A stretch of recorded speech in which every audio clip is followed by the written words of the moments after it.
በጠቅላይ ሚኒስትር አብይ አህመድ በተደረገው ሰፊ የመከላከያ ሰራዊት ሪፎርም በኢትዮጵያ በራስ አቅም የጦር መሳሪያ ማምረት ሂደትን ወደ አዲስ ምዕራፍ አሸጋግሯል።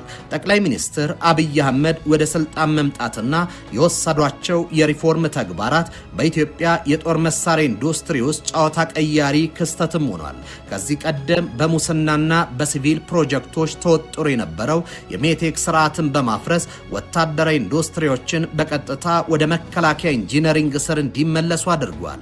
በዚህ መሰረትም ሂደቱ ከቀድሞ የብረታ ብረት ቅጥቀጣና ቀላል የጥይት ምርት ወጥቶ ሙሉ በሙሉ በዘመናዊ ቴክኖሎጂ ላይ የተመሰረተ እንዲሆን አድርጎታል። በዚህም አዲስ ምዕራፍ ሀገሪቱ ሰው አልባ ድሮኖችን የመገጣጠምና ከነባር ሲስተሞች ጋር የማስተሳሰር ግዙፍ አቅም ገንብታለች። በተለይም እንደ ኤሮ አባይ ያሉ ማዕከላት መቋቋማቸው የኢትዮጵያን የመከላከያ ኢንጂነሪንግ አቅም ከፍ አድርጎታል።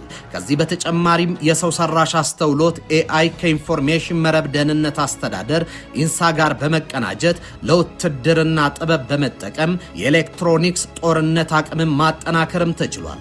በሀገር ውስጥ የተሻሻሉ የውጊያ ተሽከርካሪዎችና አዳዲስ የጦር መሳሪያዎች መመረታቸውም አዲስ ክስተት ነው።